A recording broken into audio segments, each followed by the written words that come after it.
அரசியலில் விடியல் தருகிறோம் என்று சொல்லிக்கொண்டு இப்போது இளைஞர்களையும் சமூக வலைதள பிரபலங்களையும் வைத்து திமுக ஒரு மிகப்பெரிய ஏமாற்று நாடகத்தை அரங்கேற்றியுள்ளது.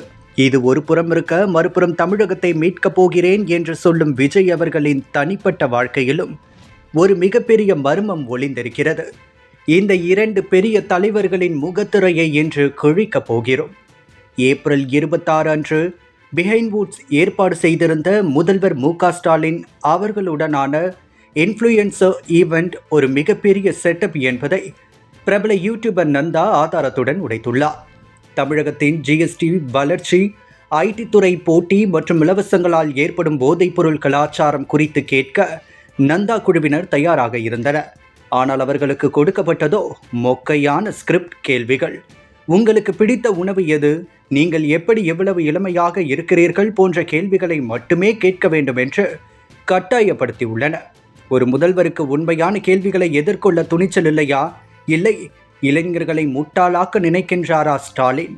திமுகவின் இந்த போலி பிம்பம் ஒரு புறம் என்றால், தவேக தலைவர் விஜயின் நிலைப்பாடும் சந்தேகத்திற்குரியதாகவே இருக்கிறது.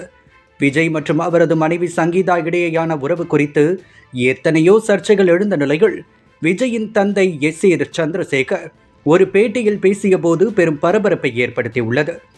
கேரக்டர் அசாசினேஷன் பற்றி பேசும்போது எல்லாம் எப்போதே கையெழுத்து போட்டு முடிந்துவிட்டது என்று அவர் குறிப்பிட்டது இவர்கள் இருவருக்கும் இடையேயான மர்மமான பிரிவை உறுதி செய்வது போல உள்ளது. தன் சொந்த குடும்பத்திலேயே வெளிப்படைத்தன்மை இல்லாத ஒருவர் எப்படி பொது வாழ்வில் நேர்மையாக இருக்க முடியும்? ஸ்டாலின் அவர்கள் யூடியூபர்களை வைத்து PR நாடகம் நடத்துகிறார். விஜய் அவர்கள் தனிப்பட்ட ரகசியங்களை மறைத்து அரசியல் வேடம் போடுகிறார். இந்த இரண்டு தலைவர்களும் தமிழக மக்களை ஏமாற்றுவதில் ஒன்றுபட்டு நிற்கிறார்களா? இளைஞர்களின் வேலை வாய்ப்பு, போதைப் பொருள் ஒழிப்பு போன்ற நிஜமான பிரச்சனைகளை பேசாமல் வெறும் மேக்கப் மற்றும் ஸ்கிரிப்ட் அரசியலை நம்பி தமிழகம் இன்னும் எத்தனை காலம் ஏமாறப் போகிறது? திமுகவின் ஸ்கிரிப்ட் அரசியலையும் தவேகவின் ரகசிய அரசியலையும் தமிழக இளைஞர்கள் உணர்ந்து விட்டார்கள். 2026 தேர்தலில் இந்த மேடை நாடகங்களுக்கு மக்கள் தகுந்த பாடம் புகட்டுவார்கள் என்பது உறுதி. போலி விடியலையும் போலி மாற்றத்தையும் நிராகரிப்போம்.